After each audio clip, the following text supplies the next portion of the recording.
3 hommes entrent dans une pièce, pas pour boire un café, pas pour parler du temps. Ils entrent pour regarder en face 36 années de questions sans réponse. Bob Gilliam, retraité, 36 ans passés à voir des corps, à voir des familles s'effondrer, à voir comment le crime change une ville pour toujours. Pas seulement comme spectateur, comme celui qui fouille dans les plaies, qui documente, qui porte le poids de ce qu'il a vu. 200 affaires homicides dans une vie de flic. Vous imaginez ? 200 morts, 200 familles qui n'ont jamais eu de réponse pour certains. Et puis Nancy Guthrie. Elle entre dans la conversation comme un détail oublié, un nom parmi les autres. Mais les détectives qui l'ont cherchée, vraiment cherchée, ils savent qu'elle n'est pas un détail. Elle est la preuve qu'un système peut passer à côté de tout. Écoutez, elle buvait le café avec quelqu'un, chaque semaine, une habitude, paisible, normale, la vie qu'on vit tous, le café du matin, les conversations superficielles, les sourires qui ne veulent rien dire. Et puis un jour, elle disparaît. Mais voilà ce que personne ne dit à haute voix tout de suite. Les preuves étaient là, pas cachées, pas mystérieuses, juste ignorées, oubliées, notées sur un rapport que quelqu'un a classé sans vraiment lire. Bob regarde ses collègues. 12 ans. C'est combien de temps avant que quelqu'un décide d'ouvrir le dossier à nouveau ? 12 ans. Pendant 12 ans, Nancy Guthrie reste disparue. Pendant 12 ans, sa famille n'a rien. Pendant 12 ans, le coupable, si coupable il y a, il boit son café tranquille.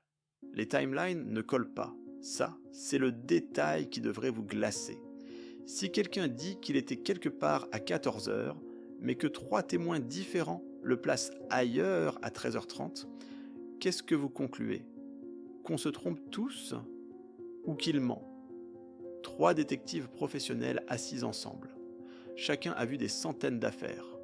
Et ce qu'ils repèrent dans les documents de Nancy Guthrie, ce que vous allez apprendre dans les prochaines minutes, c'est l'histoire de comment un système échoue à voir l'évidence. Les rapports initiaux, lus rapidement, stockés, oubliés. Personne n'a croisé les informations, personne n'a demandé. Et si ce témoin-ci contredit ce témoin-là, qu'est-ce que ça veut dire ? Voilà le travail d'un vrai détective. Ce n'est pas spectaculaire, c'est minutieux, c'est ennuyeux. C'est relire la même phrase 50 fois jusqu'à ce que vous sentiez qu'elle cache quelque chose. Bob Gilliam a fait ça pendant 36 ans. Il reconnaît les patterns, il reconnaît les mensonges qui se cachent dans les détails. Et quand 3 détectives de ce calibre se regardent et disent « On a tous vu la même chose », vous savez que ce qu'ils ont trouvé n'est pas une théorie, c'est une certitude. Mais ici, le mystère s'épaissit.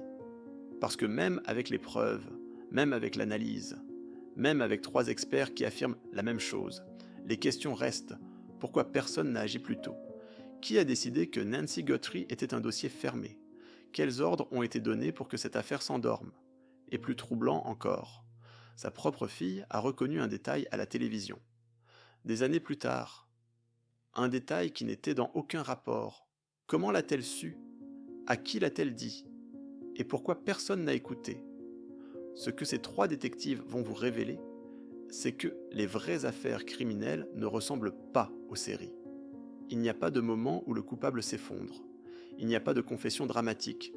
Il y a des dossiers oubliés, des témoins qui changent leurs histoires, des experts qui remarquent trop tard ce qu'ils auraient dû voir au premier jour. 36 ans, c'est l'expérience combinée dans cette pièce. 36 années à comprendre que le crime n'est pas mystérieux. Il est juste banal. Les gens font du mal parce qu'ils le peuvent, parce que personne ne les arrête, parce que le système dort. Nancy Guthrie aurait pu être n'importe qui. Et c'est ça qui reste. La prochaine fois que vous croiserez quelqu'un dans la rue, quelqu'un que vous connaissez, vous ne saurez pas. Vous ne pouvez pas savoir. Et c'est ça qui reste. C'est ça qui devrait vous déranger. Pas le crime lui-même, mais le silence après.